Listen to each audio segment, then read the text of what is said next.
Ladies and gentlemen, welcome to Loreweek. It's been an interesting week. Uh, we're doing things a little bit in reverse, so let's just jump into random news, shall we? First of all, for those of you not familiar, the SaGA Collection, which is actually already out on Switch, is being released on PC and mobile. Woo! I'm happy about that. It's Final Fantasy Legends 1, 2, and 3, or SaGA 1, 2, and 3 if you're not familiar with it. I'm down with more PC ports. I don't care about mobile, I'll be completely honest about that, but I am down for more PC ports. Hopefully they're not junk ports, because that is a problem that tends to be a thing. So, woo. I have a thought, a weird random thought, because we've got that. We had the Legends of Mana, or not Legends of Mana, I can't think of it. Was it SaGA Frontier got a re-release recently? I can't think of the game. One of the other SaGA games got a re-release recently. And I find myself wondering if part of the reason why is because of the bizarre popularity of Octopath Traveler and how well received that was and how many people have seemed to be jumping on board that particular train. If so, I'm down. As ever, I can't stand Octopath Traveler, but it is a SaGA game, and that's obviously a it's a sliver, it's a niche thing, and I'm always in favor of niche games, and more people, more power to them, yada yada yada. So cool. Metroid Dread still looks legit. Shocking, I know. They released yet another trailer. They're really hyping up this one, which is kind of unusual for Nintendo. Usually Nintendo does one of two things. They release info constantly for 2 years, looking at you, Breath of the Wild, or, hey, here's this new game, it's coming out in a couple months. But with Dread, they've been like, here's this story trailer. Here's a gameplay trailer. Here's us discussing concepts in the game. Here's a new website discussing concepts in the game. Here's another story trailer. Here's another gameplay trailer. They've been really pushing Metroid Dread. And if I might be so bold, I'm 100% in favor of that. And I want to discuss why very briefly. It's because Little Pixie Nerd is awesome. Thank you, Little Pixie Nerd, very much. If I might discuss briefly why, I think, and this is just my theory, one of the things I've talked about a lot is a lot of corporations don't realize that they themselves cause the things that they think are happening. A Little Pixie Nerd, if you know what you want to put that towards, please let me know. Because I'm trying to think how to... Of course, now I can't think of a specific example of this, but let's just say that there's a specific game or a specific movie or a specific book or a specific show, and they don't support it. No backing, no support, no marketing, no nothing. Just, it's there. And lo and behold, it doesn't do well. Or they fiddle with it, or screw with it, and lo and behold, it doesn't do well. Or they rush the development, and lo and behold, it doesn't do well. One of the things I've argued many, many times is that if a studio throws weight behind something, the general term to refer to development time and budget and access and support and resources and marketing and proper marketing, by the way, not cheap garbage marketing, the better the result is, the more it's going to sell. And it certainly does feel like that's exactly what they're doing with Metroid Dread. Now you might think, why would a Metroid game, like Michaelvania, which is one of the best Metroid games out there, need, why would that need marketing support? For those of you not aware, Metroid games historically don't sell well. I mean, let me walk that back a little bit. They don't sell super well. They don't sell well enough to be big, blockbuster smash hits. They sell well enough, and pretty much every Metroid game ever made has sold more than well enough to make its budget back and then some. But it's like middle tier, right? I have a theory that because Metroid has been dead for a while, and they're trying to... Yeah, the name isn't that big either, that's a good way to put that.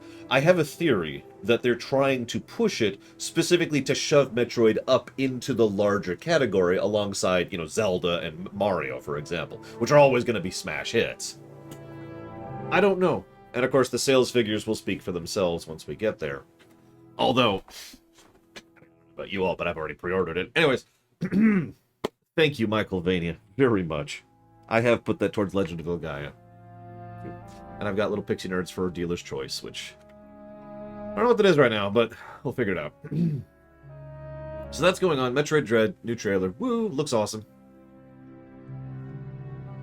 Teenage Mutant Ninja Turtles, Shredder's Revenge, or whatever it's called, the new one that's coming out in a bit, has had a new trailer released. You said you wanted to put it towards Jack 3, Linkelda, because I couldn't get Call of Duty 2 working, so if I actually already wrote it down for Jack 3. If you need me to change it from Jack 3, I could do that. Anyways, the new TMNT game looks good. With full co-op, it looks amazing. You know me, I love me some co-op games. Me and my friends are already buying the game. But the main thing the trailer showed is that April O'Neil will be playable, which is cool. I'm actually curious if they're going to add anybody else, but just having a playable April is kind of awesome, and she looks fun to play as, so woo.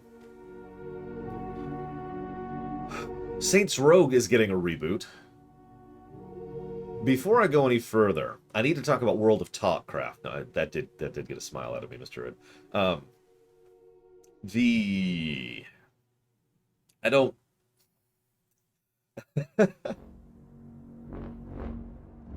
How many of you have seen the Saints Row trailer? The new one. The one that I will not be playing for you because it's got a ton of copyrighted music all over it.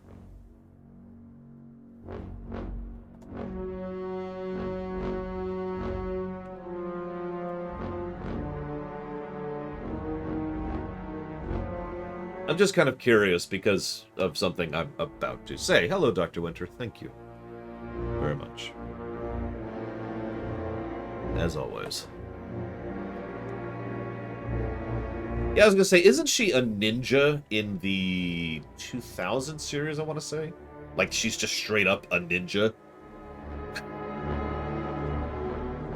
Dr. Winter, if you know what you want to put that towards, please let me know.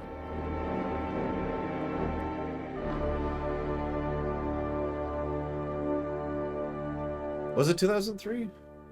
You know the one I'm talking about. And then there's the CGI one, which is more recent. Yeah, the 2012 one is the other one. Anyways, point being, Saints Row. There's been a weirdly... I'll put a pencil in that. What's your second choice, Dr. Winter, in case that isn't happening? Because, yeah.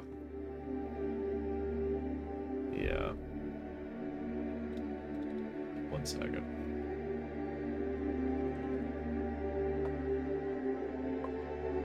That's what I thought. Okay. You got it. I'll pencil that one in as the backup option. Okay. Okay. And thank you again. Yeah, Saints Row... So, the reason I hesitated so hard on that, I have played Saints Row 2. Obviously, I did a rumination on it. But that particular playthrough was with my friend Pax. We had to jump through so many hoops to get that running. We did, but that was like 8 or 9 years ago at this point. It was still a horrific mess. It still crashed periodically. Yes, it was the GOG version. It was not a fun experience, so we'll see. But I don't promise that at all. I'll do feasibility tests, see if I can get it working on the modern machine. We'll figure it out. I always check that stuff, because I already own the game, obviously. We'll see. But that's why that one's getting penciled in, because I don't feel like pausing the stream and doing that right now. That's why I asked for your second link. Yeah, Linkelda, you're going to have to... You have to give me a minute. Because that means I have to change your donation. Hang on. I'm still talking about Saints Row. I haven't even started talking about Saints Row. So, change to Saints Row 4, and I'll do that later. There's been a big hubbub about the Saints Row trailer. Now, I'm going to go ahead and get the mic drop right out on the top of the side here. I don't get why. I don't get why people are all wigged out about the trailer. If anybody can explain to me the outrage, please feel free. Because it's just, like, I've heard so many people and so many news sites and so many threads and so many Reddits, and everyone's just, oh my god, and I'm like, why? What's the issue? I don't even see the issue. to be completely honest with you. My analysis is that what they're trying to do is they're trying to maintain the generally, how do we call this, Fast and the Furious feel of Saints Row, while dialing back the specific wackiness of it. That's my take on it. Because it's still zany, it's just substantially less zany. You know, no... Well, I don't want to spoil. No Saints Row 3 or Saints Row 4, let's just put it that way. Let's just summarize it that way. But it's still obviously completely disconnected from reality. And it's still obviously a ridiculous, action-y... It's Fast and the Furious, right? Oh yeah, we're gonna drive this car up and off this thing, and we're gonna smash crash here, and there's this guy with this mega death gun, and... Okay. So what's the issue? The fact that it's not escalating from Saints Row 4? Because I don't feel like this is a spoiler. The latest Saints Row game involved resetting reality and altering time to craft a whole new series called Agents of Mayhem. That's not a joke, that's canon. Agents of Mayhem is a direct sequel to Get Out of Hell. So... Did people want it to keep escalating? Because what they did was they pulled it back a bit. Not all the way down. They didn't go all the way down to Saints Row 1. Yeah, I think... So, I actually rather enjoyed Saints Row 4. Let me just get that opinion out there. But most of that is on the gameplay axis. Saints Row 3 lost me a lot on the gameplay axis because so many of the quests sucked. They were just... So they were badly designed. Like, even ignoring the concept, some of the individual challenges and individual quests were actively badly designed, especially the insurance fraud ones. But there's also so many of those missions which were just a slog. It's just do this exact same thing. No quest, no dialogue, no explanation. You know, it's not like GTA where it's like, hey, you know, I want you to go kill this guy because he's this and that, and explanation and story and narrative and purpose. Instead, it's literally just you show up in an area and then a target pops up on your map and it's like, go kill that person. And that's it. So Saints Row 3 really lost me on the gameplay side of things. But Saints Row 4 kind of lost me on the story side of things. I will admit Saints Row 4 made me laugh more, for whatever that's worth. But anyways, I'm getting off topic. Point being, Saints Row 1... Now, I've never played all the way through it because I don't own an Xbox. But I do have to say that Saints Row 1 is almost as cool as Gary. Not quite as cool, but almost. And you're still not available tonight, right? I have seen a decent amount of Saints Row 1. I've played some of it. My friend Pax's opinion I trust a great deal about game design has played all the way through it. And the general consensus he and I both have is Saints Row 1 is kind of boring. Because Saints Row 1 is a GTA clone. Now, I do mean that as a derogatory, to be as blunt as I can. It is a GTA clone. It is GTA, but a new skin of paint. You know, the traditional version, the traditional reason we used to call things that. And I point that out. Because I have heard the opinion several times that Saints Row needs to get back to its roots, which is that.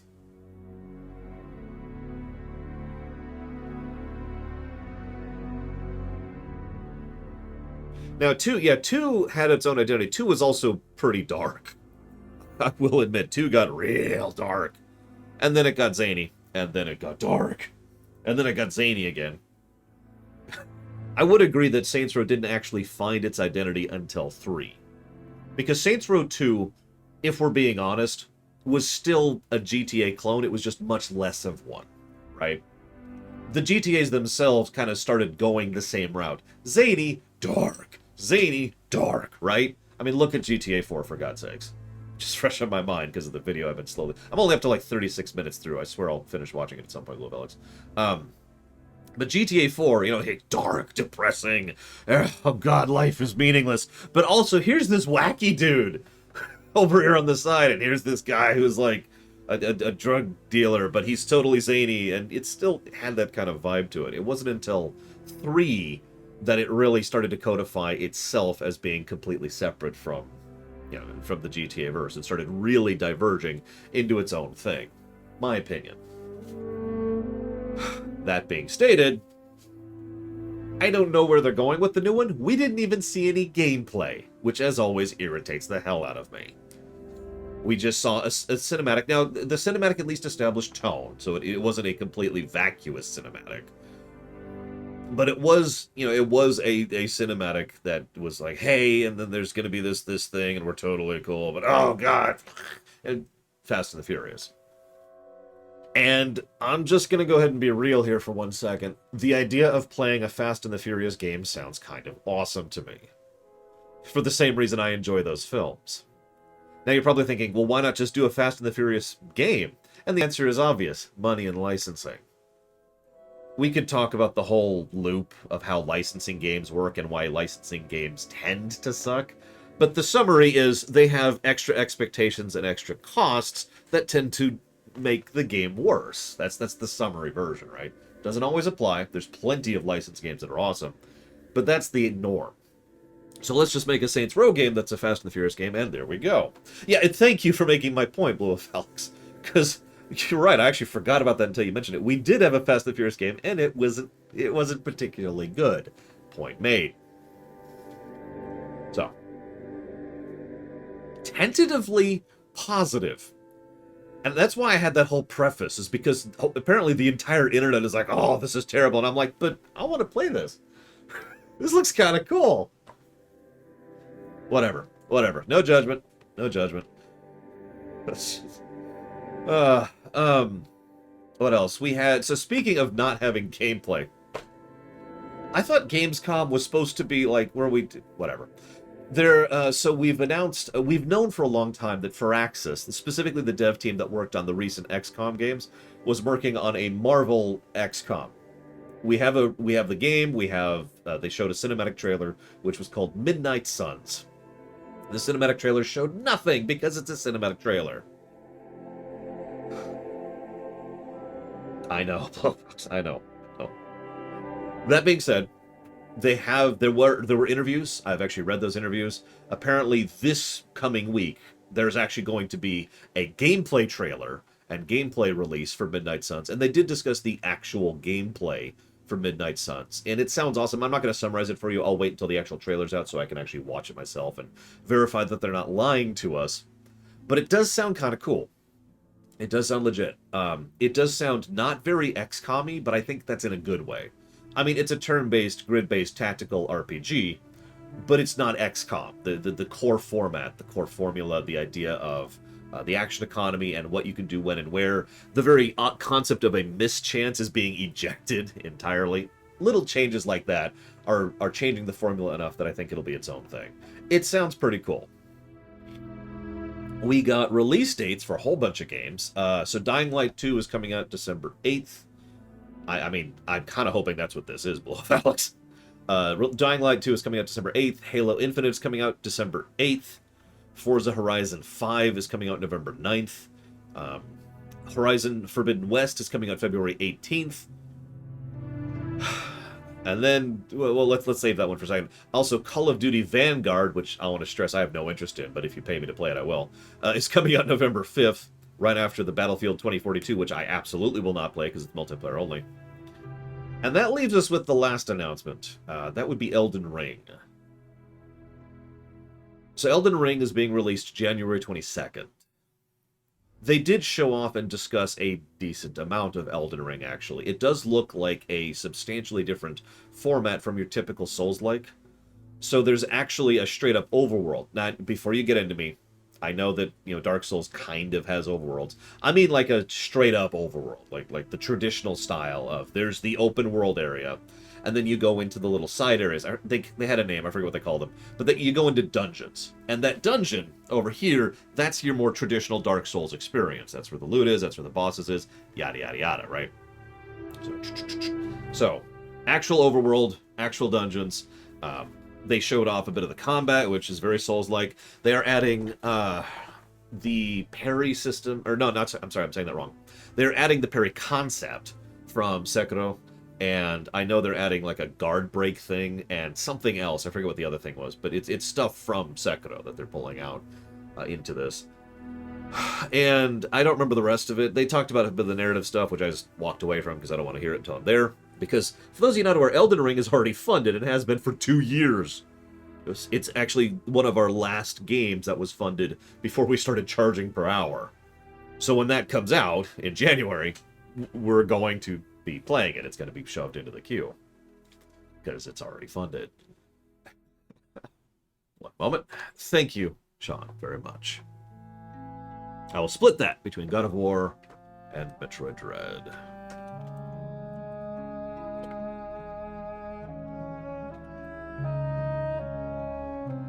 They also pulled something from not Metroid. Something from Dark Souls 3. They're bringing back weapon skills, but they apparently have detached weapon skills from weapon types. I don't know what that means. They didn't describe it in detail. Apparently it was a system from Dark Souls 3 that they are adapting and changing. And that's about the extent of my knowledge on that one. So, Elden Ring, woo! Whoops, I'm looking at the wrong document. I'm like, where's my notes? There we go. We also got information about Matrix 4.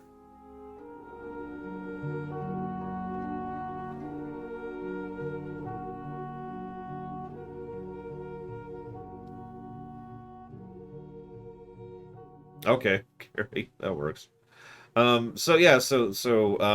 It's called. We have a subtitle. It's called Matrix Resurrections.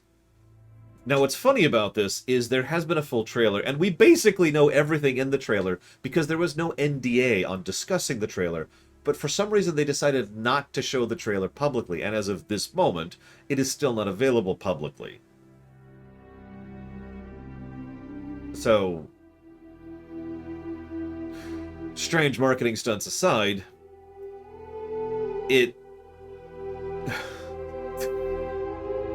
I don't even know at this point. It's called Matrix Resurrections. Neo has amnesia, and they're going for allegory. Because we love it when the Wachowski sister, because only one of them's working on it, is working on this. And here's the allegory. You ready for it? Phones are the new Matrix, and everyone's looking at their phones. They're all plugged into their phones. Isn't that allegorical? I'm sorry, I shouldn't make fun, but I'm totally going to. Because while there has been a degree of enjoyment, which I will absolutely admit, to several of the Wachowski films, I don't like them. I find them to be... I think the nicest way I could put it is I find them to be relatively amateur. They have, a decent idea that they just kind of brute force as simply and bluntly as possible. You know what I mean? A lot of their films are just, hi, this! Look at this! Oh my gosh! It's way... We call that on-the-nose writing. And they do a lot of that.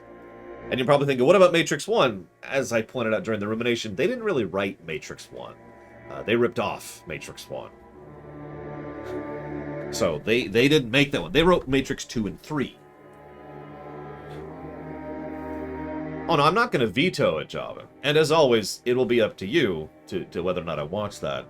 But I will go ahead and freely admit that I haven't talked to my friends and family yet about their interest in seeing Matrix 4. So we'll see. We'll see. Where I live right now, we won't be seeing it in the theaters. We're pretty much at a full-on ban for theaters right now because of the obvious reason, but it's especially bad where we are because of stupid people. I'm just going to say that as bluntly as I can. So, theaters are no-go. So, the only, like, for example, Free Guy, I haven't seen Free Guy yet, even though we all want to see it, because it hasn't hit streaming yet. And we're no-going on theaters for the time being.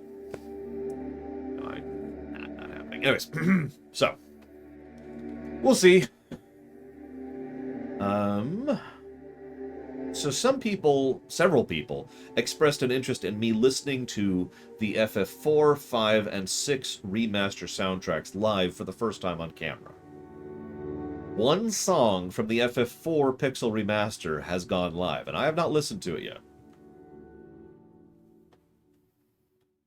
Now, this is the one from the soundtrack, so this kind of isn't actually from the game. For those of you not familiar with what I mean, the Pixel remasters sell a soundtrack, which is like 3 songs each game, where what they do is they play the original song, and then they play the new song, and they blur the two in the middle. That's the soundtrack. Don't buy it.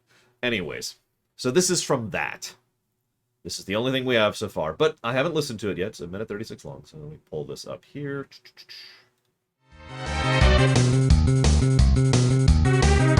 So you can tell this is just the original SNES version right now.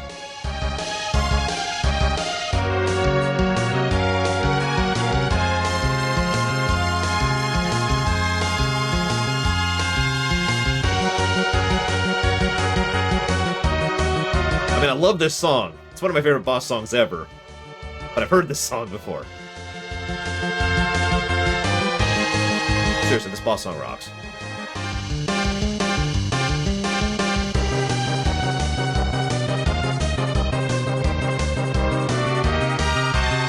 It is going to transition at some point, right?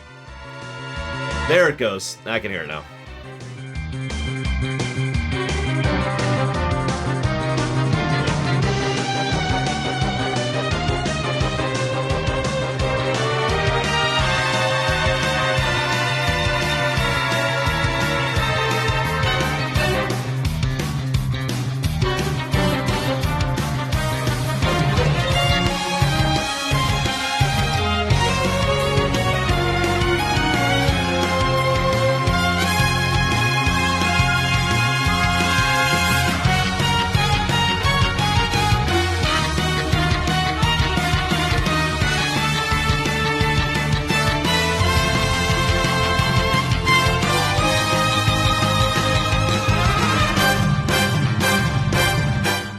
And then it abruptly fades out, apparently. I liked that. That was actually pretty legit. Did you catch how they maintain... So one of the things I've always stated is that the FF4 boss song, one of the reasons that's one of my favorite boss songs of all time, is because it has a wonderful energy to it. The original SNES version, it just runs, right? Like, you can feel the music running. And a lot of that is maintained not just by the pace, which never stops throughout the whole thing. There's always a 1/4 beat happening. But there's also this, they really use the drums. He really used the drums wonderfully in the background. So the percussion, and the percussion is always emphasizing the notes pretty much 1-to-1. So it literally feels like dun, dun, dun, dun, dun, dun, right? Like, you can actually feel each beat, each pace of the song going through. And you notice they maintained that. The percussion was still spot on. In fact, I'm not even sure they changed the percussion in the new version. They just changed around the surface stuff, which is fine. And you can hear here, they added a few other little layers of harmony underneath it. Like the guitar, for example. And they used a violin to emphasize it, which at first I wasn't sure I liked. But the violin contrasting the trumpet works really well. Especially when both are playing.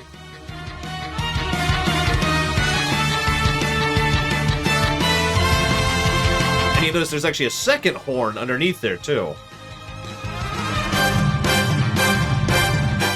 Yeah, no, that's legit. That puts a smile on my face. I think that's good, because okay, for those of you who aren't aware of this, I have been incredibly nervous about the Pixel Remaster songs for 4, 5, and 6, especially because those soundtracks are awesome to this very day, and it's really easy to screw them up, as I don't want to talk about the DS version, but all I have to do is point to either the GBA version or many other various remixes that have been over the years. It's legitimately difficult to remix a lot of that music, and this is pretty good. So I'm with it. I'm positively inclined here. Here's hoping the rest of it will be of similar quality. Yeah, we'll see. The really big one, the really big one, the one that will absolutely determine it for me. In fact, let me just pull it up, because there's one song that I have tried to remix dozens of times. I've never succeeded.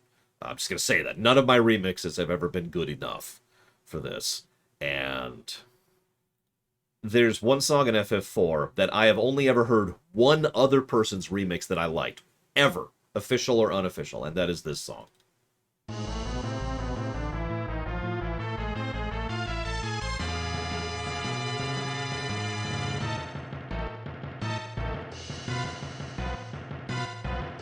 in my honest and legitimate opinion, even though there are songs I enjoy more, even though there are songs that are technically more impressive, like Dancing Mad, when I think of big boss music, this is immediately what comes to mind.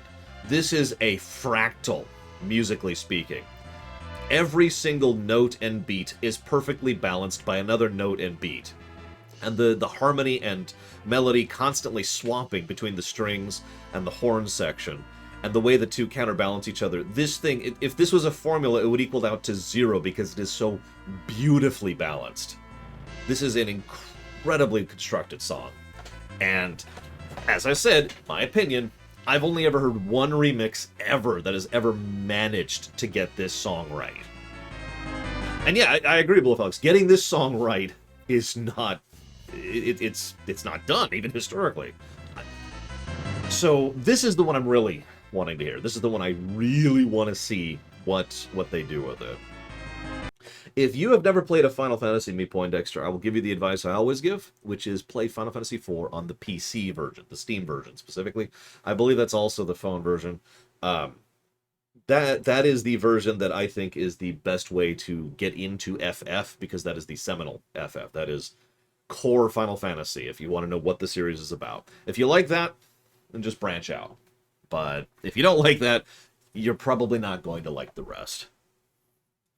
The FF9 soundtrack is the greatest soundtrack ever. Actually, I shouldn't lie. FF9 has some truly amazing songs that I don't know if you've ever heard or are incredibly meme familiar with them. But that being said, I will say that the FF9 soundtrack is...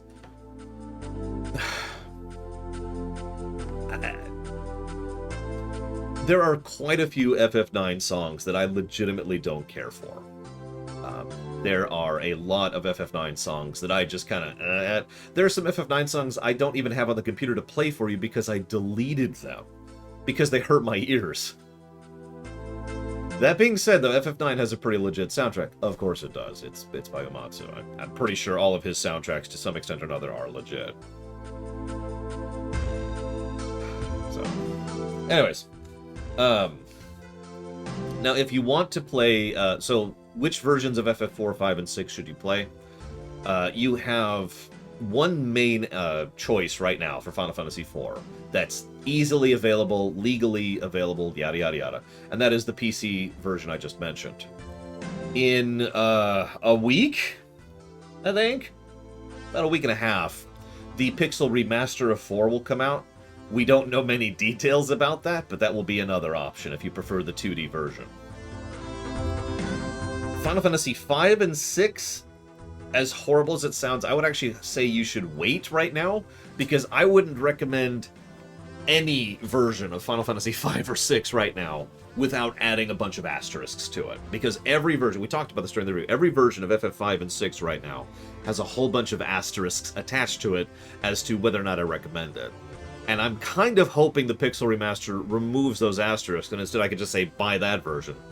But we don't even have release dates for 5 or 6 yet, so who knows. See, now I gotta let the song play out, because it's an awesome song. I can't switch back to the Morrowind playlist, I gotta let it play out. Oh, looks like it's already done anyways. For some reason, the soundtrack only goes through a single loop of this song. Anyways. I mean, I don't like it personally, Ivanux, but it is basically the same as the GBA version. I don't know how expensive the PSP version is to get a hold of FF4 at this point. No, takes are 20, I believe, is what they're charging. So I have no idea what the available... I actually own the PSP version. I never finished it because I didn't care for it, but it's over in that bin. Moving on. That's everything for random news, I'm pretty sure. We talked about the music, we talked about Matrix, we talked about all the other stuff. So, you notice we did things a little bit reverse today, and that's because I want to talk about show news here, because I actually have several things to share, and I want to make sure everyone got these for once. So, first I have a small story to tell you, if you'll forgive me. Let's just get an anecdote in here. Some of you may or may not know of the adventures of the HOA. My sister's HOA, obviously not mine. I don't know what you're talking about, Hazardous. Now, okay, real talk. I mean, we already knew Alfred Molina was in it, so... shrug. I don't have much to say about it. I'm curious if this is... I mean, I guess we could talk... Fine. Let's talk about Spider-Man. Hang on. Let's talk about Spider-Man. So Alfred Molina's in it. That is awesome. I love Alfred Molina. He played Doc Ock back in Spider-Man 2, if you're unfamiliar with the actor. He is playing Doc Ock now. So...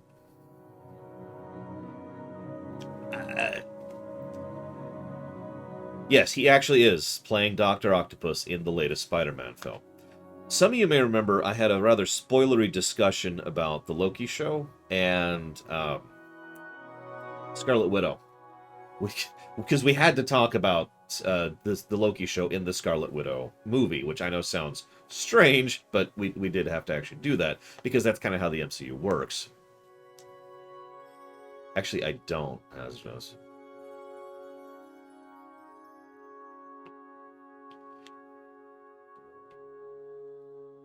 There are two... or is it... I'm sorry, Black Widow. What did I say? Where am I getting Scarlet from? It is Black Widow. Anyways, is it the Scarlet Room? Is that what I'm getting it from? Hang on. No, that's not it. Where am I getting Scarlet? Maybe it's Scarlet Witch?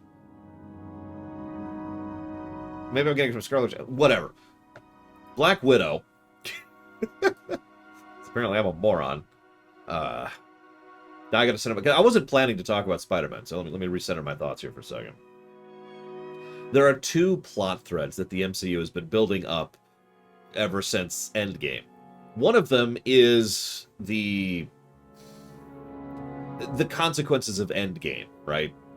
To put it simply, the more down-to-earth trying to establish this new thing, which has also been leading into some spoilers for the Captain America, the Winter Soldier and Captain Falcon show. I keep wanting to call him Captain America. That's not the first time I've done that. That show and several other things they've been doing have been clearly establishing that there's going to be this new team, and there's, you know, a new superhero group getting started, and there's down-to-earth stuff, and yada yada. That's the first major background plot. The other one is the multiverse.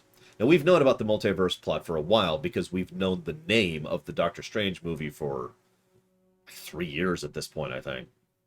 But the multiverse subplot has really started exploding, no pun intended, in recent times. And it looks a lot like the Spider-Man game. Did I just say Spider-Man? The Spider game, I don't get this meme at all, Hazardous, but thank you for sharing, so I understand. Well, I don't understand it, but I at least know what it is now. So the new Spider-Man film is clearly going to be part of the multiverse plot. They even name-dropped the multiverse during the trailer. Now, I'm going to be honest, that automatically lowers my interest in it, but that is clearly the direction they're going in. We do know several people are going to be involved in the project. That's all part of public information. Again, we've known Alfred Molina was going to be in it for a while. Give me one moment here. I'm trying to find the full list of people we know are going to be in it. Here we go.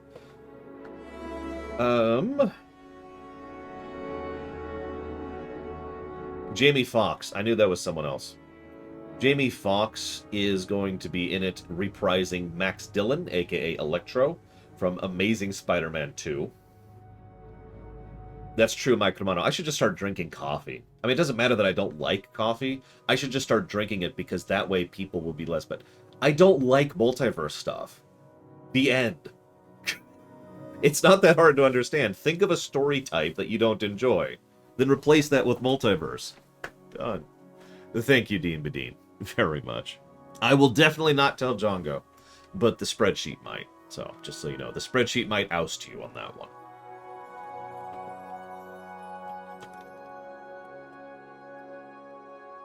I'm sorry, Gary. That was my fault. I did that on purpose. Yeah, so we know J.K. Simmons is in it. We know that the guy whose name I can't think of, who's awesome, who plays Green Goblin, is going to be in it. We know Alfred Molina is going to be in it, etc., etc. Obviously, we're going to have Mr. Strange, Benedict Cumberbatch in there, so that's going to be awesome. Dafoe, thank you, William Dafoe. His friggin' name. Couldn't think of William Dafoe's name. Like I said, I really wasn't planned to talk about this. So they're going down the multiverse route. Cool. But one of the things the trailer does a lot is it's either completely on the nose or a total lie.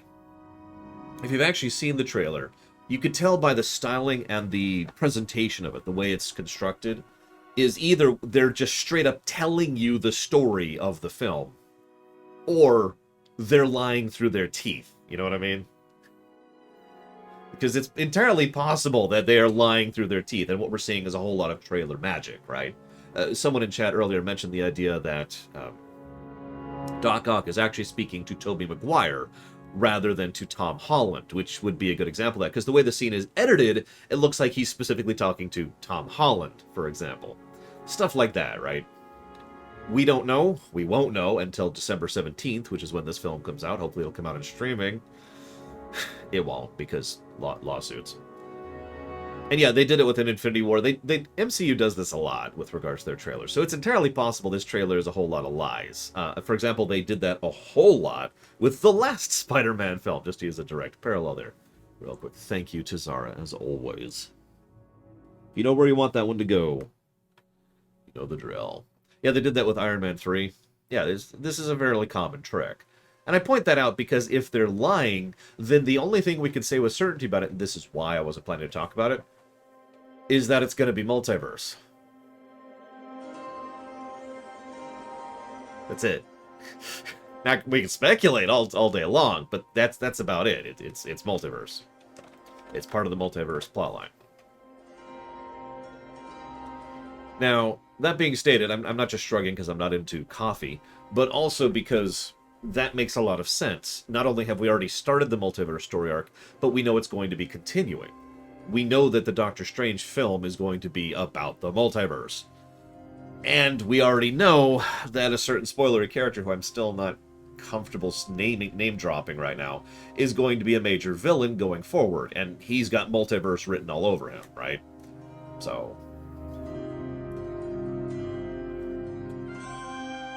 we shall see. We shall see.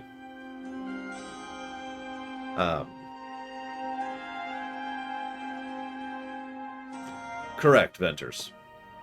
Like I said, we're hands off when it comes to theaters for the immediate future. I have no idea, Imperial Star Destroyer. I sincerely doubt it. So we'll see. And thank you, Nemi, for 2 years of support. Much, much appreciate. I will put that anniversary sub towards Endwalker.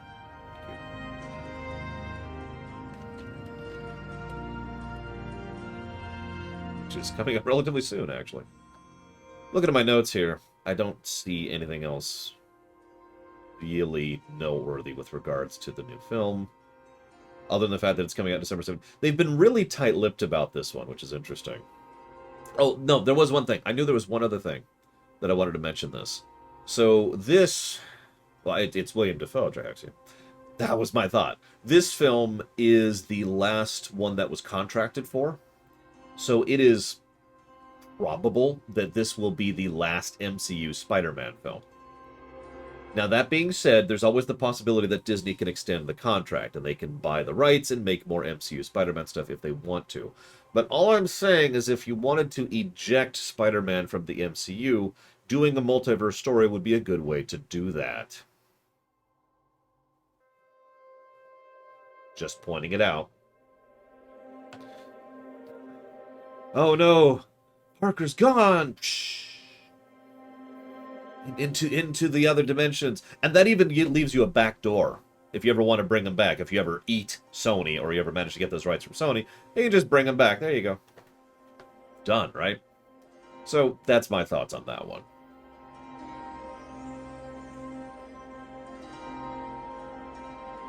Well, yeah, Sony can do whatever they want with this one, Ventures.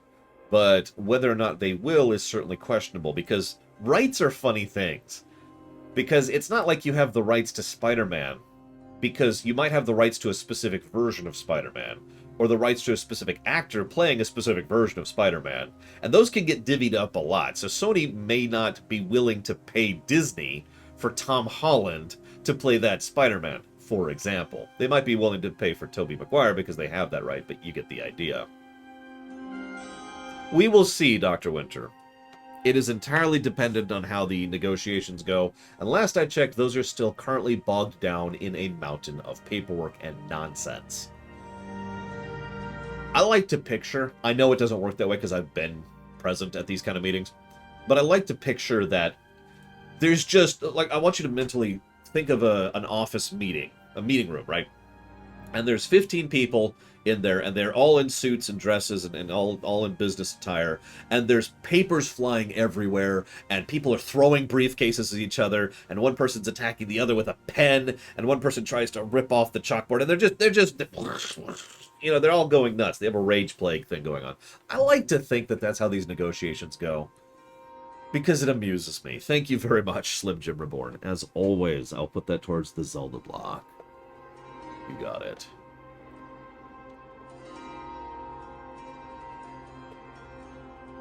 Done.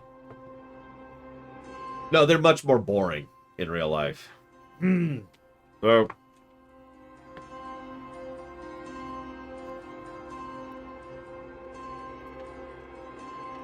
pursuant to Article 15, if everyone could pull up their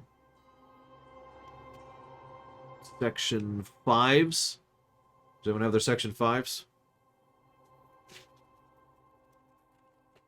Okay. So, Article 15 in Section 5, it's on page 232.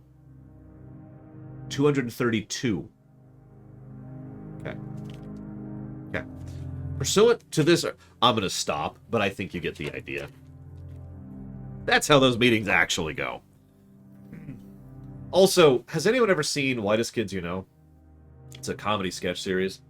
The Sniper business meeting. The Sniper business meeting. If you haven't seen it, I've basically just described it to you. But if you have seen it, lol. Anyways. Moving on. So now, let's move on to show news. Let's talk about the HOA, because we love talking about HOAs, right?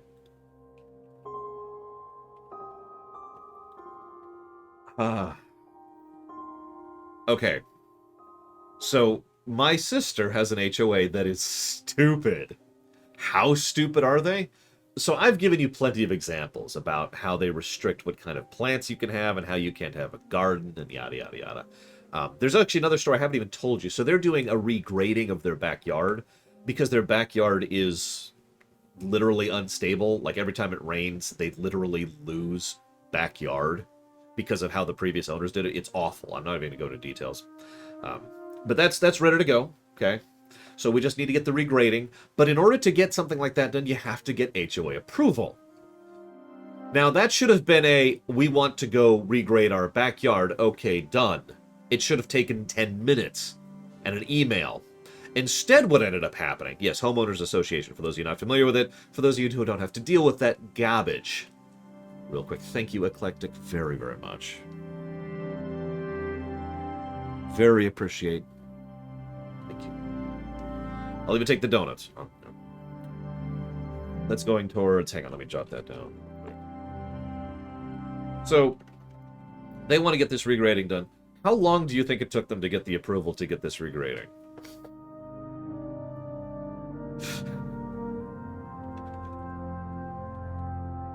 I mean, you can already tell it's a long period of time by how I've prefaced this. Let's see. So that would have been... I could give the days because they just got their approval last week. So that would be...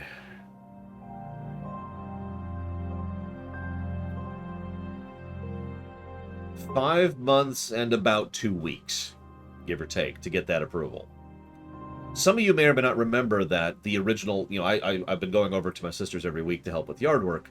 The majority of what we initially did was the frickin' ivy, but also the backyard, to get the backyard ready for the grading. The backyard has been so ready for the grading. I actually took pictures of this.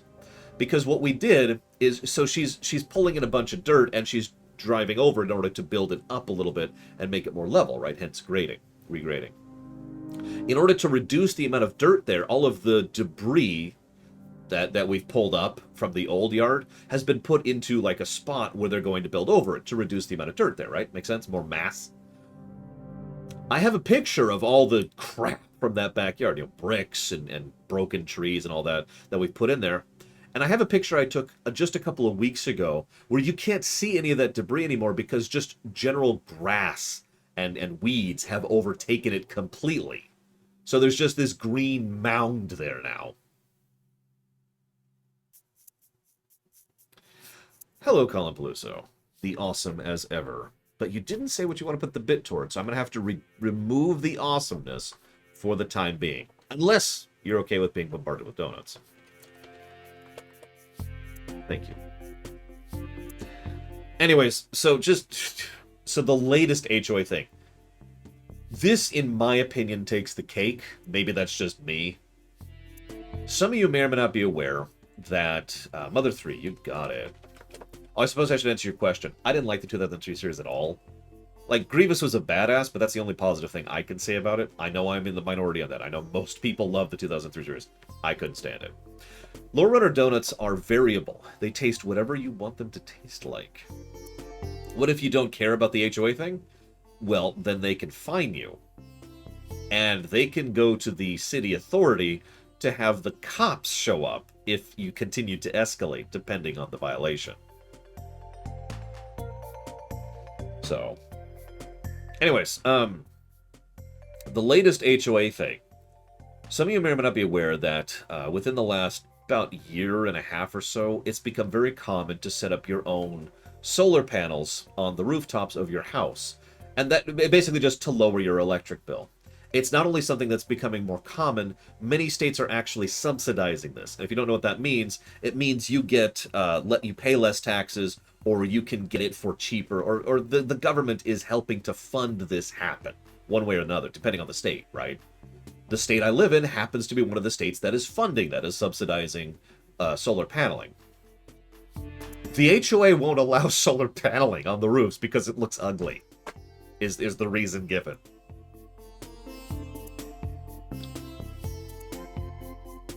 Please think about that for a second. The HOA does not allow you to introduce something that is both cleaner and healthier on a grand scale for the environment, and both local and macroscopic, and also will reduce your bills on a very tangible, regular basis because, well, that's not pretty enough.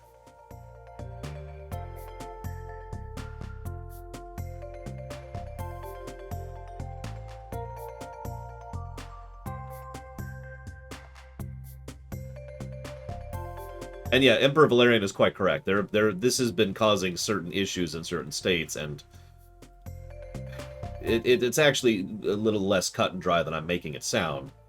But to be clear, I am in favor of the solar panel shift. I am. I think having individual solar panels for individual houses and businesses is a good move. Like on a macroscopic scale, right? Less reliance on giant chunks of coal being burned every day is something I consider to be a good thing. My opinion. I actually looked into getting it done here. So here's the funny thing. So I live in an apartment complex, right? I absolutely could. I totally could set up solar paneling. Totally allowed, totally legit. Do you know why I'm not? Because not only is that completely on me for the expense and coverage and any damages that may happen, but then it just stays here after I leave, and I do plan to move, hopefully soon, but we'll see. So... Now, that being said, if all the people in the apartments around here kind of get together and say, hey, do we want to go in on solar panels? I'm on board. I think having apartment complexes having solar powers is probably a good move, all things considered.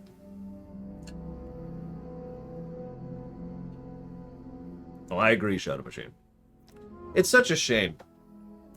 Because HOAs do have a legitimate reason to exist. They do.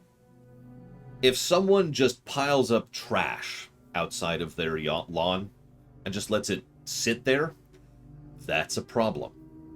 That is. It's a health problem. It's a sanitation problem that will encourage bugs and vermin of various sorts, both ground and flying, to congregate in that area, which is going to change what things follow them, because it's not like just ants come in, right? Ants bring other things with them, for example. Mice bring in birds, etc.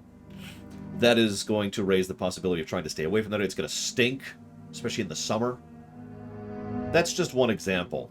But that is the benefit of HOAs, in my opinion, trying to ensure that people, while they have the right to do anything with their home, that they do anything within reason with their home. As opposed to, you're not allowed to have a garden because that's for poor people. That's wrong. I'm just going to say that as bluntly as I can. That's stupid. Although the no solar panel thing is actually much worse, if I might be so bold.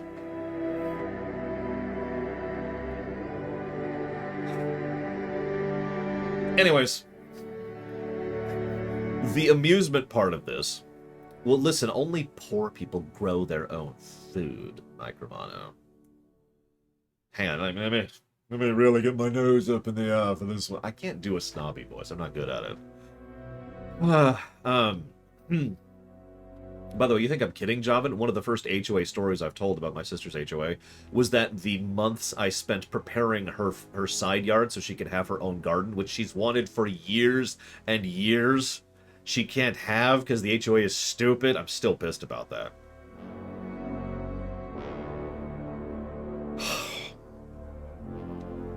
Anyways, the reason this particular HOA thing amuses me is Sis and I were talking about, what would you... I asked her a random question.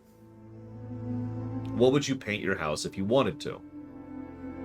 What is the HOA? Could someone describe what an HOA is for my European viewers, please?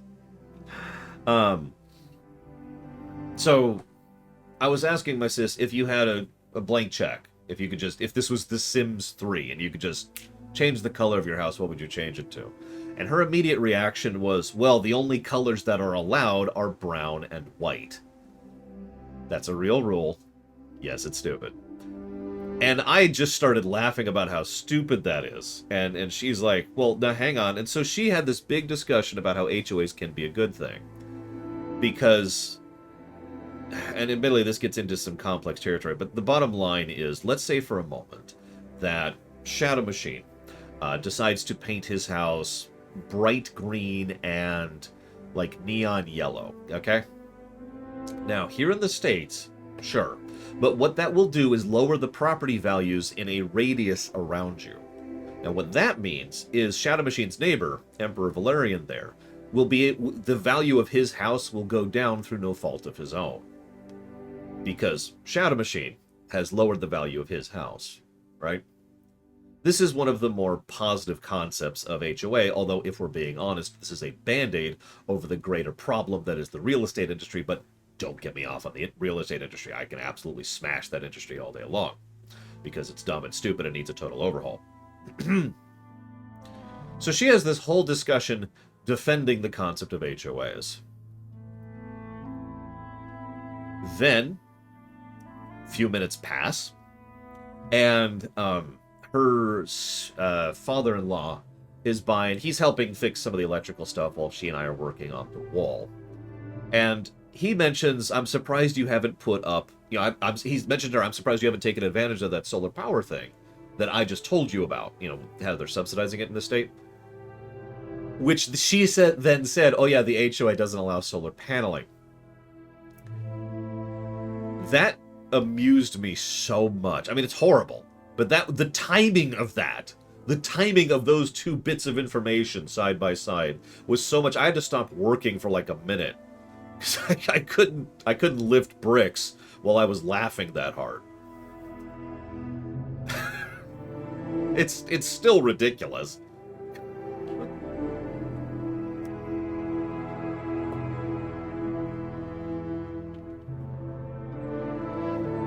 actually do remember that episode, my Poindexter. It's okay. It's a reflecting pool. Reflecting pools are allowed. Oh my god. Yeah, no, it's stupid.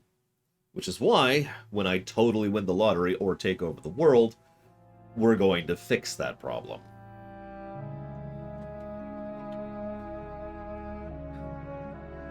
I thought I'd start with something amusing. Because now we have super serious dark news. Dun dun dun dun. Actually, do you want the good news or the bad news first? I'll let you decide.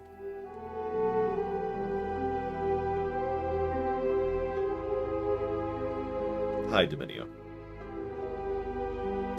No, this is actually from World of Warcraft. The Storm Peaks from Wrath of the Lich King, specifically. Thank you, Yeman. Thank you very, very much for that sub. If you happen to know where you want to put that, please let me know. Thank you. Yeah, I usually start with bad first, too. You know me. Let's get it out of the way. So... You may or may not be aware of this, but we're coming back to regular streaming starting the 31st, aka 2 days from now. You know, tomorrow I'm going to be... We're finishing the wall tomorrow. That's the goal. We're just going to commit to it. We're going to finish that stupid brick wall. And then that's going to be done, and then we have a little bit of other work to do on the side yard, and we need to move a few things around for the backyard. But that's tomorrow's goal. And then Tuesday, we're back to streaming. We're streaming... It's right here. We're streaming Banjo-Tooie.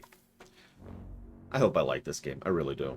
I hate it when I don't like games. I guess that sounds like a stupid thing to say. But you know how there's just kind of that impression that reviewers like to dislike games? You know what I'm talking about, right? Like, oh, thank God, it's a terrible game.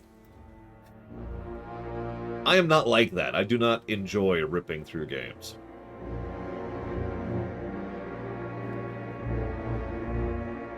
But here's the thing. I said this was bad news, and this isn't bad news.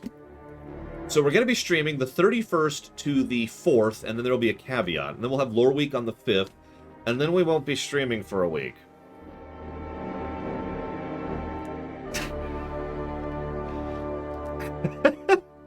So, I found out 3 days ago that my dad is coming to visit next week.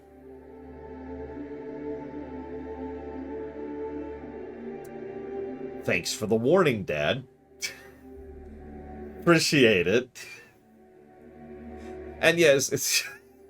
So, you can see why this is a... Because if I'd known, honestly, I'd probably just push it back 2 more weeks. Like the whole break. Just push the break back 2 more weeks. Get started on the Trenth video, because I need to get started on that. Maybe really push for some Undertale videos, you know, because and by the way, if anybody wants to get any Undertale lines in, please do so. Plug, plug, plug. But yeah, it's just like, the timing. If he had shown up last week, that would have been great. I was mostly done with my work at that point in time, and I could have just spent, you know, the days hanging out with my dad. Fine, done. If he had done it any time in the last 4 months, I could have just pushed my schedule aside. That whatever I was working on at the time. But no, he decided. I know he in no way did this on purpose. I know he did. He's totally unaware of my schedule. But he decided to come back 1 week after I was planning to get back to streaming. No, I did not, Trihexia. And I'm glad I hope you're liking the Lore Run remakes. Yeah, man, I did a lot of work on those. Maybe he does it on purpose, Jovan. I don't know. But I figure I could just delay a week, but honestly, I'm pretty sure we could beat Banjo-Tooie in a week. In fact, we could probably beat the next couple of games in the week. And I figure we should at least make some progress on the list and, you know, remind people that I am actually primarily a streamer. I know it's easy to forget that this year, but so I'm fine with it. We'll stream some N64 games and we'll push through that and see how that works. Can someone please link Yeman to the list of games that are available for funding so he can have a list of things and be like, yo. Because what you can do is you can put it towards a future game that we're going to be streaming. And there's a whole list of games there. A very, very large list. Thank you, Mr. Red. There's the link right there, if you want to glance at that. If you want to add something to the list, you can as well, with asterisks. We'll debate that. If Emperor Valerian wants to just drop a bunch of money on my face, he can do that too. There's actually 5 lists, but yes, that is correct. Anyways. Look, I'm just saying that the N64 was the worst console ever made. Okay, we're cool. Had to get the toxicity out there. Sorry. So that's the bad news. We're going to be streaming from the 31st to the 4th, and then we'll start streaming again on the 11th. Now, that being stated, so let's get back to the good news. So the good news is that Emperor Valerian just gave me a bunch of... That's not good news. That's not it. What are you doing, Valerian? Hang on, where's... You did this just a few days ago, too. What the hey, man? Or was that yesterday? I have timestamps here. I can just check that. Nope, that was definitely a little bit ago.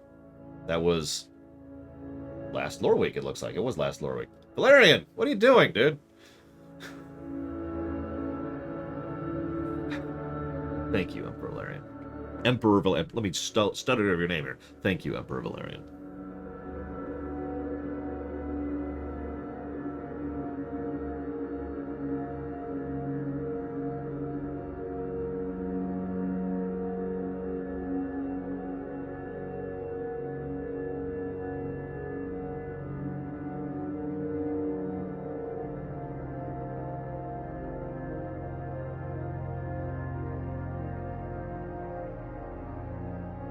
Always appreciate, sir.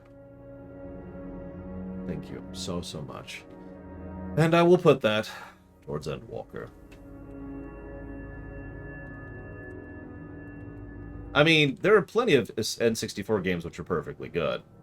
I will admit, and no joking this time around, no mockery or trolling or whatever. I think the N64 is one of the weaker consoles, especially, you know, if you consider the big ones, right? You know, NES, SNES, N64, GameCube, etc. I do personally think that the N64 is a pretty weak console. And I think most of that is because of the controller, the system limitations, and of course, the library. But there's still plenty of good games and great games on it, so make of that what you will. Which, Mr. Red? The whole thing? Because that's relevant. Of course it is, Valerian. We need to get that fixed, man. All of it. Okay, so, it's 5 seasons, I think? And thank you, I drink from a ham. I still love that username. Much appreciate, as always. Thank you. Although you didn't say what you want to put that one towards.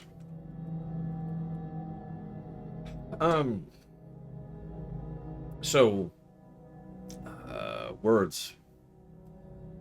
Well, so let's use this to segue. Some of you may or may not be aware of the fact that I said this yesterday, but I know not everyone was present for the stream yesterday, so I'm repeating on the Loreweek, because I know a lot of people just watched Loreweek for the show news.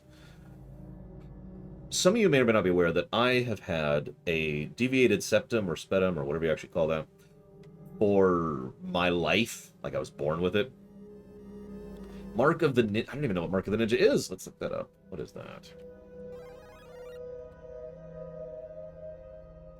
Isn't that already on the list?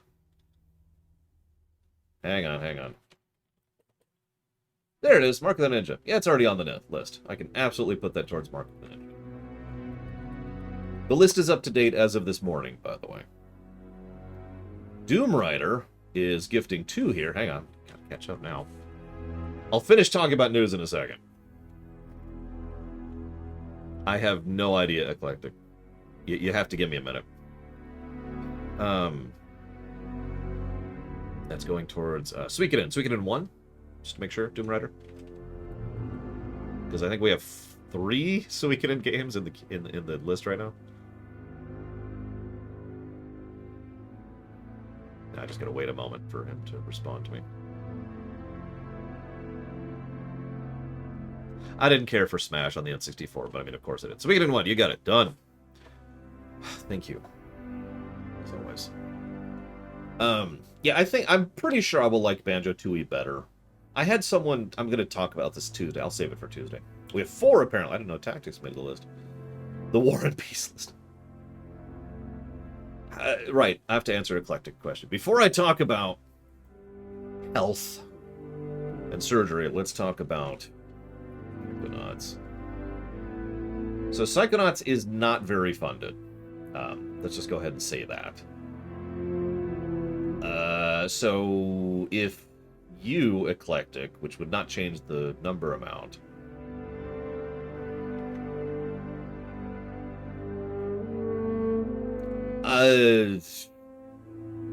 so that's an interesting question, Ivanux. I suppose the latter is the answer to your question, but it's also the former. So we don't do capital L lore runs anymore at all. Those are done. Done and gone. But we do try to lore run every game we play. So we do discuss things, we do analyze, we do talk about behind the scenes, we do bring up lore and gameplay concepts and yada yada yada. It's just we're also reviewing them as we go through. So if that doesn't answer your question, Ivanux, I got nothing. So let me pull up a calculator here to answer Eclectic's question. Yes, Imperial Star Destroyer. Yeah, we're not exactly speedrunning. And by that I mean we're not speedrunning at all. So if...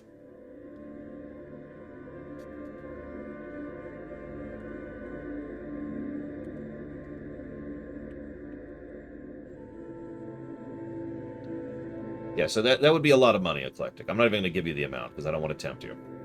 It's the answer. A decent chunk of money. You got it, Tazara. I didn't forget.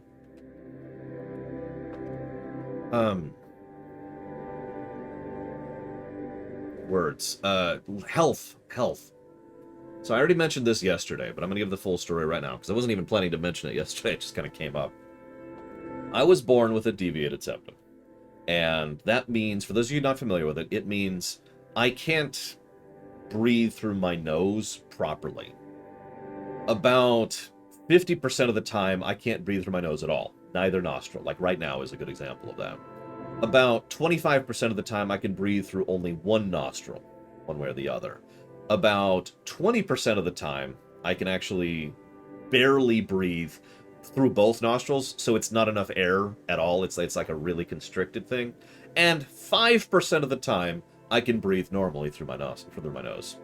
So yeah, I am a mouth breather, quite literally. I have been a mouth breather since I was young. Got those insults when I was in school, like you do. I've just kind of gotten used to it. You know, it's something I've lived with for 39 years now, so you kind of get familiar with the idea of breathing through your mouth, and there's all sorts of little tiny tricks I've come up with and yada yada yada. But I've been aware of this problem for a long time, since high school actually. The problem is I live in the United States. And despite the fact that this is a relatively low-tier, easy, outpatient surgery, it's still a lot of money in order to afford. It's still several $1,000s in order to afford doing this. So, this has just kind of been something I've just sort of put up with. Now, I've always kind of wanted to fix it. In fact, on the lottery list of things I want to get just for myself, this has been one of those things for a long time. In fact, it's actually been very top of the list, is fixing my ability to breathe. I don't know if it's going to be a substantial change.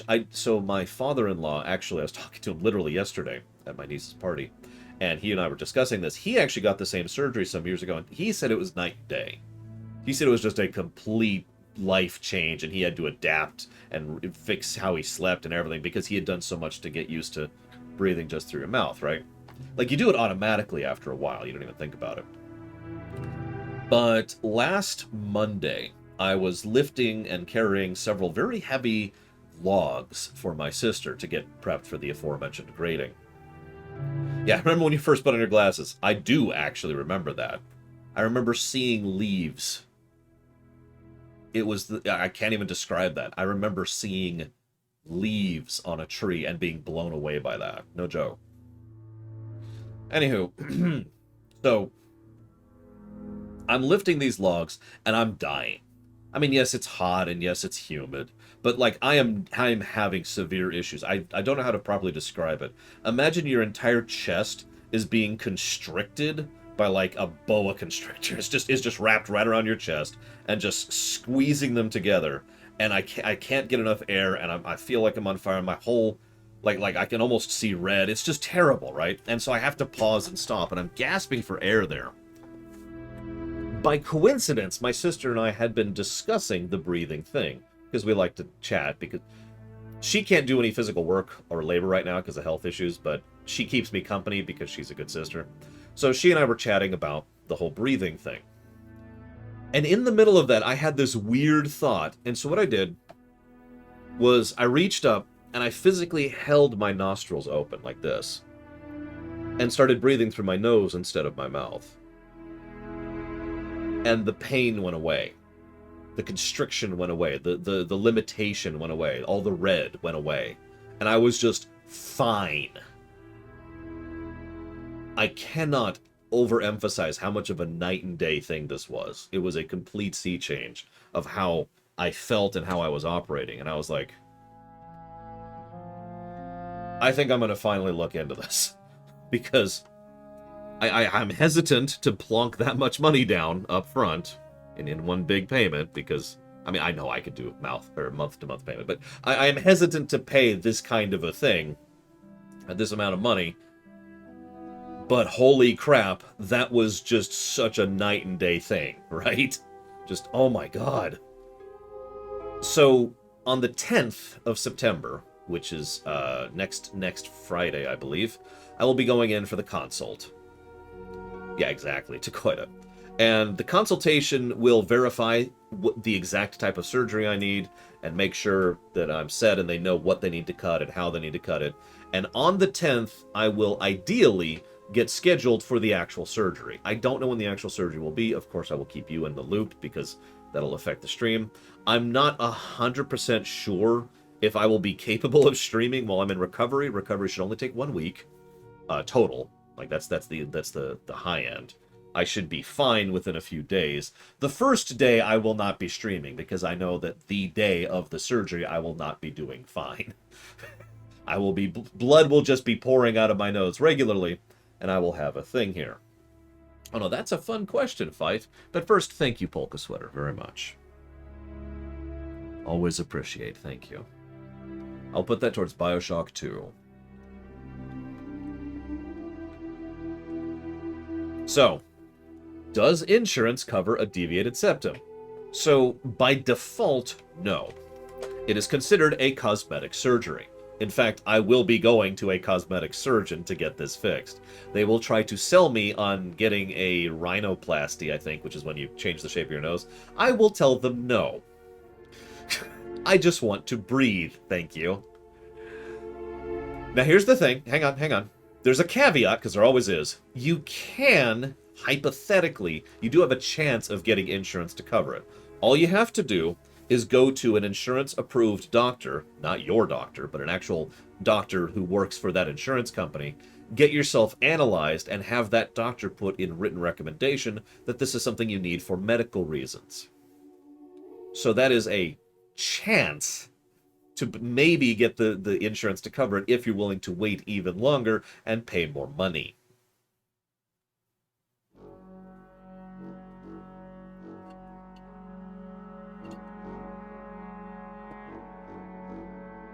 So no, I'm just going to pay for the insurance. Or pay for the surgery. You say that, Javan. It's surprising. I have actually looked into this. It is surprisingly hard to prove that I have trouble breathing. I know that sounds weird, but if you were to examine me medically, I mean, I'm very muscular. I am reasonably in good shape. I am very flexible. You know, I exercise daily. And they would be able to point to all these specific things about my health and say, well, he can do all this without being able to breathe through his nose, right? So why does he need it? He clearly is operating just fine with breathing through his mouth. My voice might change, yes. That is actually a possibility because there will, hypothetically, be a new hole in my face under my nose. So, we'll see. We'll see. I should also go ahead and mention, by the way, that the other downside is the way insurance works here. I can either drop about I think it's $9,500 to lock myself into insurance, because you have to pay for 3 years of insurance in a bundle, and hope that they might cover it eventually after getting all those additional tests, or I could spend less than that on just getting the surgery itself. So this is a really easy choice for me, if I'm being completely blunt. So anyways, why would you want to be able to see without glass? Yeah, my grandmother had to go through that exact series of hoops, Valerian, and she ended up just paying for it because they're rich. But yeah, anyways, someone asked how the surgery will be. It is an outpatient surgery, which is good. If it wasn't, I wouldn't be doing this. I am not paying for a hospital visit.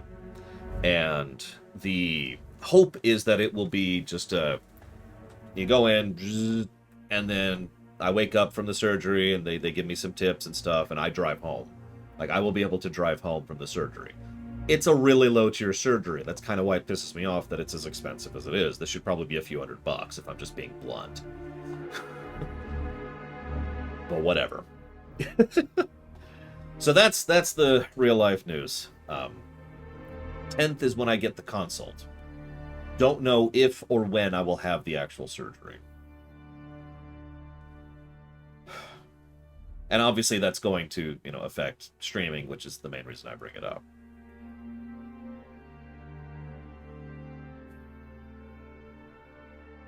Well, if I can't drive home, then that will suck. Because I kind of don't have another choice on that one, really. Unless they tell me in advance that I won't be able to drive home, in which case I'll just Uber. Uber there, Uber back. You got it, yeah, man. I can absolutely do that. God of War. Where's your sub? There it is.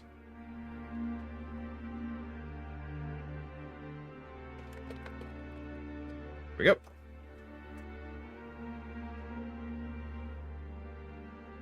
He's a shadow machine. So anyways, health insurance sucks. Moving on. The good news is that hypothetically I'll be able to breathe properly soon. It is a hypothetical. It's actually a possibility. It is within the realm of possibility that I will get there and they will say, no, you don't need anything. And I'll just live with this for the rest of my life at that point. Or until I take over the planet. And yeah, Brutal Legend, I've looked into Brutal Legend. That's been asked before. And the basic consequence there is we could play Brutal Legend on stream on mute. So that would look something like this.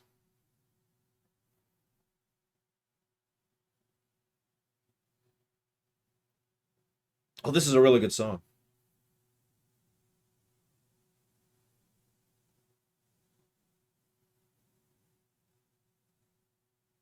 So we're not playing Brutal Legend, sorry. After I take over the world, I'll play Brutal Legend. How's that sound? What's my favorite song of Brutal Legend? Oh, I don't know. I don't know any of them off the top of my head. So I wouldn't know. Anywho, is that everything? I talked about the week off, I talked about the surgery thing, and I talked about the HOA. And tomorrow we're finishing that stupid thing. Is there a specific place to suggest shows?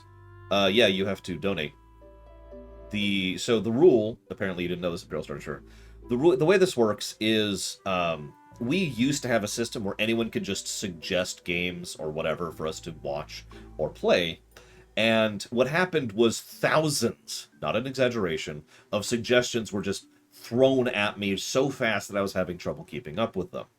And none of them got donations, and a huge amount of them were eventually axed when we cleaned the list up like 2 years ago. So we don't do that anymore. The only way to add something to the list is to donate for it. If you're not willing, and I don't mean this as an insult, but the general idea is that the psychology is different between someone who says, oh, that'd be cool, or someone who is willing to put money towards something, right? So that's the system, put simply. And no, I have not tried Hexia. Those poor humans. So anyways... Oh yeah, and we're also going to be restarting the Trek rewrite soon. So, that's all I got for Loreweek.